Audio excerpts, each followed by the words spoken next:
मुंबईत कचरा संकलनामध्ये 3,000 कोटींचा घोटाळा झालाय, तर कचरा वेचक कर्मचाऱ्यांनी अनेक गंभीर आरोप या घोटाळ्याच्या संदर्भात केले।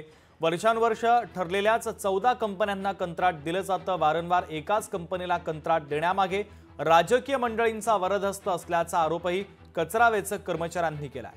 लोकशाही मराठीकडून सफाई कर्मचाऱ्यांच्या प्रश्नावर सातत्याने मुद्दा उपस्थित करण्यात येतोय। मुंबई जोपर्यंत कचरामुक्त होत नाही तोपर्यंत लोकशाही मराठी हा मुद्दा लावून धरणार आहे। तुमच्या विभागातील कचरा संदर्भातील व्हिडिओ आणि माहिती तुम्ही आम्हाला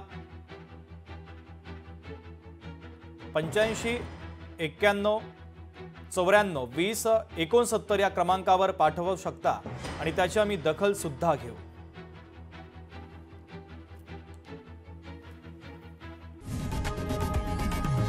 लोकशाही मराठी ऐका, पहा, जागरूक रहा।